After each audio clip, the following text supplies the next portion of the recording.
Are you a convert to the faith or a lifelong Christian? What if I suggested that you can be both? In fact, I suspect that most of us have had a lot of mini conversions throughout our lives. While we tend to think of conversion as a single experience, I think we can also talk about it as an ongoing process. Hello, I'm Stuart Baskin, pastor of First Presbyterian Church of Tyler, Texas, and this is your daily devotional for Friday, August 25th, 2023.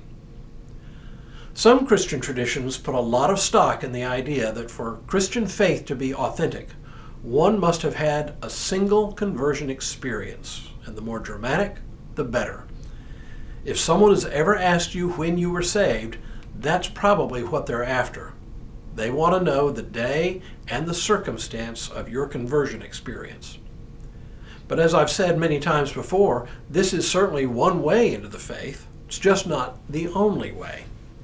In Presbyterian churches, you are more likely to encounter people who simply cannot point to one single experience that they can identify as the day they came into the faith. Many of us grew up in the church, learning the faith in the same way we learned how to talk. Faith has always simply been a part of who we are. At the same time, I hear stories from longtime Presbyterians in which there are certain experiences along the way that have caused their faith to grow and to deepen. These are probably pretty close in nature to the kinds of experiences other traditions call conversion experiences. But here's the deal. Many of the stories I've heard from Presbyterians involve multiple experiences, times throughout life that their faith was strengthened, either through a very personal experience of knowing God's presence, or through a spiritual retreat, either as a youth or as an adult, or through an encounter with someone whose faith made a lasting impact. What I want to suggest is that these are kind of like mini conversion stories, and they can happen throughout one's life. One of the strengths of our tradition is that we recognize that different people experience the faith in different ways. We don't insist on a one-size-fits-all approach to faith. But our weakness is that we don't often make room for talking about our own personal experiences of faith, with the result that many of us are hesitant to share those experiences for fear of being labeled weird or eccentric.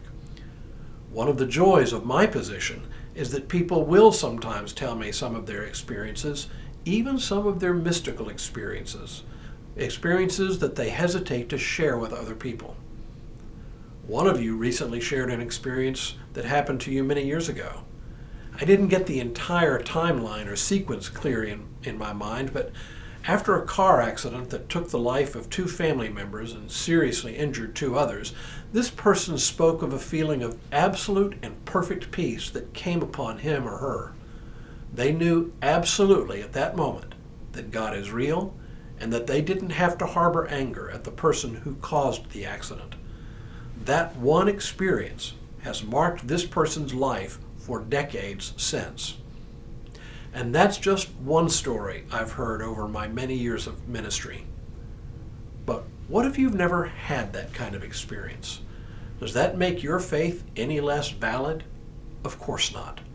Like I say, one of the strengths of our tradition, a strength we share with other traditions, I might add, is the belief that each one's experience of the faith is unique.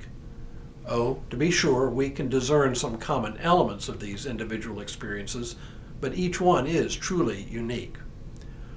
What these experiences often do is lead to a new and renewed commitment to the faith, a little conversion experience, if you will. One of the realities of human life is that we don't think every moment about our faith.